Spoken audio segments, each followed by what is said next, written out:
تپش سورج سے لو اور آسماں سے بجلیاں چھینو، تپش سورج سے لو اور آسماں سے بجلیاں چھینو، کفر کے آشیاء پہ بجلی برسانے کا وقت آیا، برق اٹھے ہیں پھر سے آتش نمرود کے شعلے، برق اٹھے ہیں پھر سے آتش نمرود کے شعلے، کہ انہیں پھر سے جذبہ ابراہیم دکھلانے کا وقت آیا۔ اٹھو صلاح الدین ایوبی کے فرزندو،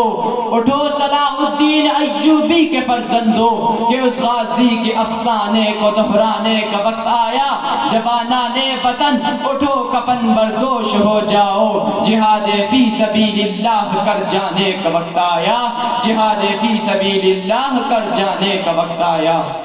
محترم مہمانان گرامی، معزز علماء کرام،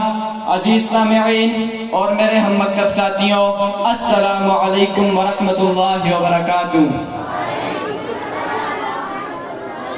آج کی میری تقریر کا عنوان فلسطین کی پکار۔ معزز سامعین، فلسطین انبیاء علیہ السلام کی مقدس سرزمین ہے۔ فلسطین جہاں پر مسلمانوں کا قبلہ اول مسجد اقصی موجود ہے، فلسطین جہاں سے حضرت سلیمان علیہ السلام نے پوری دنیا پر حکمرانی کی، فلسطین جہاں پر وجہ تخلیق کائنات عبداللہ کے لخت جگر، آمینہ کے نور نظر، سید البشر، محبوب کبریا، تاجدار مدینہ عبداللہ کے لخت جگر محمد رسول اللہ صلی اللہ علیہ وآلہ وسلم نے تمام انبیاء علیہ السلام کی امامت فرمائی۔ مگر آج اسی مقدس سرزمین پر کتنے ہی بچوں کے سامنے ان کے والدین کو دفنایا جا رہا ہے، مگر آج اسی مقدس سرزمین پر کتنے ہی ماں کے ہاتھوں میں ان کے بچوں کے جسم کے ٹکڑے ہیں، مگر آج اسی مقدس سرزمین پر کتنے ہی بچوں کے سرے سے ان کے والدین کا سایہ اٹھایا جا رہا ہے، اور وہ گھر، وہ محلات، وہ بڑی بڑی بلڈنگ جو بڑے ارمانوں سے بنائے تھے، وہ ان کی آنکھوں کے سامنے بکھرے پڑے ہیں۔ تو معزز سامعین، ایک طرف فلسطین پر ظلم کی انتہا دیکھتا ہوں تو دوسری جانب مسلمانوں کی بے بسی دیکھتا ہوں، تو پھر میں کیوں نہ کہوں، لکھتے ہیں تیرے غم میں نظم مسجد اقصی، لکھتے ہیں تیرے غم میں نظم مسجد اقصی، بے بس تو ہیں بے حس نہیں ہم مسجد اقصی، نبیوں کی امامت کے لیے تجھ میں کھڑے تھے، معراج کی شبشاہ مسجد اقصی، حالات کی زنجیر ہے پاؤں میں ہمارے، حالات کی زنجیر ہے پاؤں میں ہمارے، بزدل نہیں مولا کی قسم مسجد اقصی، غفلت میں گرفتار ہیں لیکن نہیں بھولے حضرت عمر کے نقش قدم مسجد اقصی، حضرت عمر کے نقش قدم مسجد اقصی۔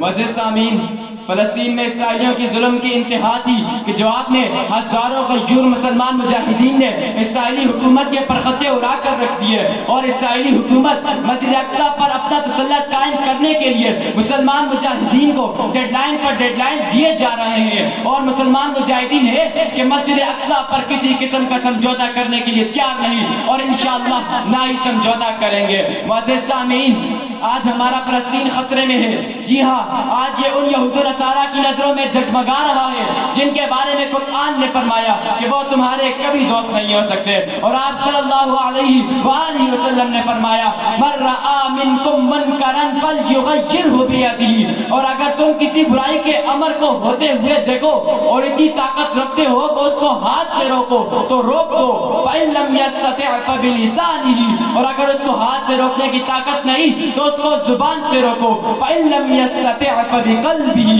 اور اگر اس کو زبان سے بھی نہیں روک سکتے تو اس کو دل میں برا سمجھو، وذالک ضعف الایمان، اور بے شک یہ ایمان کا سب سے کم درجہ ہے۔ مگر آج الحمدللہ ہمارے پاس اتنی طاقت ہے کہ ہم اس زبان کو ہاتھ سے بھی روک سکتے ہیں، ہم اس زبان کو دل سے بھی برا سمجھ سکتے ہیں، ہم اس